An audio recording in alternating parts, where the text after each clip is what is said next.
Welcome to the West Wing Week, your guide to everything that's happening at 1600 Pennsylvania Avenue. This week, President Obama celebrated Independence Day with military families on the South Lawn, hosted a Twitter town hall on the economy and jobs in the East Room, and continued to work with leaders from both houses of Congress to find a balanced approach to reducing our long-term deficit. That's July 1st to July 7th, or ready to tweet. I am going to make history here as the first president to live tweet. And you tweeted. How about that? Not bad. Thank you.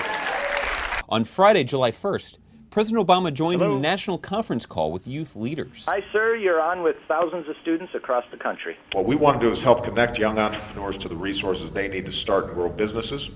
And we also want to help you guys connect to jobs. On Monday, the 4th of July, the first family hosted more than 1,200 men and women in uniform and their families for a barbecue and USO show on the South Lawn. This day is possible because of your service.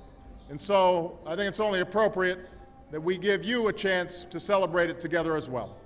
There was music, food, games, face paint, and of course a great view of the fireworks in the National Mall.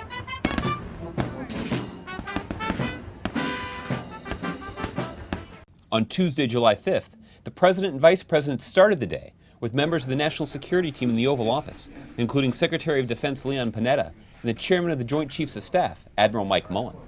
Later, the President kicked off the daily press briefing by challenging leaders of both parties to meaningfully address our long-term deficit challenges. It's my hope that everybody's going to leave their ultimatums at the door, that we'll all leave our political rhetoric at the door, and that we're going to do what's best for our economy and do what's best for our people.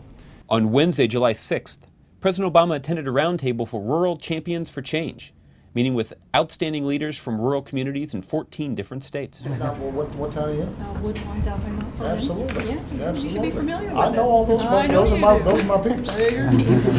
Great to see you. Later, the White House hosted a Twitter town hall, the first of its kind, to answer questions from tweeps around the country. I'm ready to tweet. Good to see you.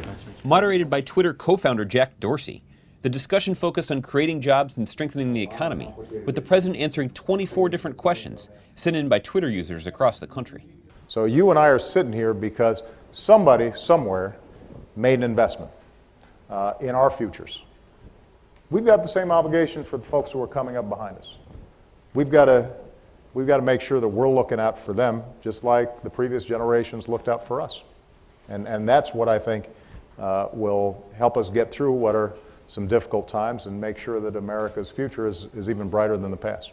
On Thursday, July 7th, the president met with the bipartisan leadership of the House and Senate to discuss the ongoing efforts to find a balanced approach to reducing the deficit. Later, in the Oval Office, the president credentialed foreign ambassadors from the Philippines, Vietnam, the Czech Republic, and the Dominican Republic. To find out more information on any of these topics or to see complete videos of these events, go to whitehouse.gov. And thanks again for checking out your West Wing Week. I mean, there's a big debate in our family about you know, the optimal s'more. You know, some people are big on the burning, and then others the golden brown thing. Golden brown. Golden brown, you whip off the top and then you have the gooey middle. But then you put the gooey middle back in. Oh yeah, and then you get sort of. See, this is the kind of debates we've been having.